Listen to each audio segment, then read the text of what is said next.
We have been hearing the term constitutional crisis lately from Democrats who think the president obstructed justice by firing the former FBI director. You know, the one that the Democrats wanted fired until he got fired. And we've also been hearing it from Republicans who say that high-level Justice Department and FBI officials abuse their power to snoop on President Trump and his campaign staff.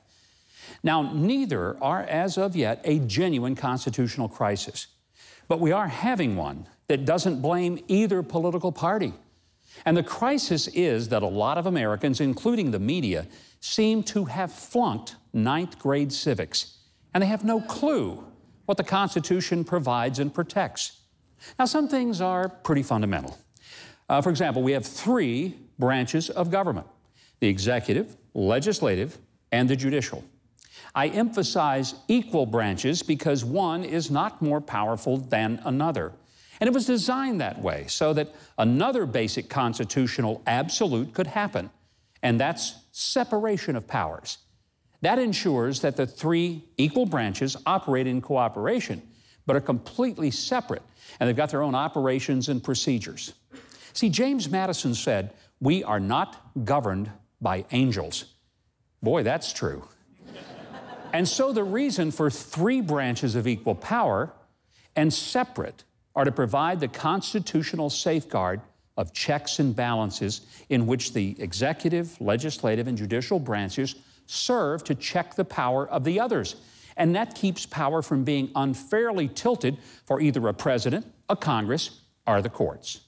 And that's why it is patently ludicrous for someone to say, following a ruling of a court, well, it's the law of the land.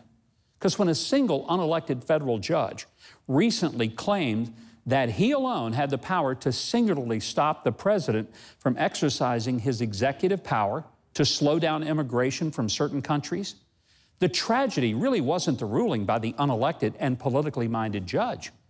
The tragedy was that the president complied. He should have told the judge to go and read the Constitution and announced that he had no intention of being bullied by one federal judge who had no legal authority to make such a decision. Now, the courts have grabbed power that they don't have, and here's why: because the other two branches let them. And do Americans really understand the Bill of Rights, the first 10 amendments to our Constitution? Hey, does Congress understand them? Does the Department of Justice and the top levels of the FBI understand them? Read them, my friend. And there's a common thread in all 10 of them. Not one of them limits your power as a citizen. Not one. In fact, they were all written to spell out more exactly what you can do and to expressly spell out what the government cannot do. You see, the Bill of Rights are there to tell you yes and to tell the government no. It can't tell you, not the government, can't tell you to shut up. It can't tell you how, when, or why to pray or worship. It cannot keep you from gathering with your friends for a lawful purpose. It cannot tell you not to protect yourself.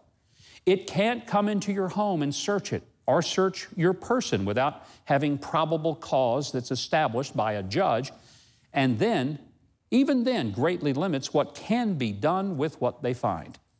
The government can't take away your life or liberty without due process, which means they have to be accountable for what they do and even how they do it. And if their powers aren't spelled out in the Constitution, then it's none of the business of the federal government, and those powers automatically fall to the states. Our system is messy, oh, for sure. And because of the extreme rights of citizens, some guilty people might even skate.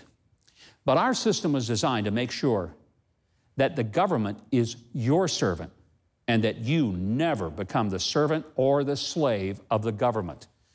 And if you don't demand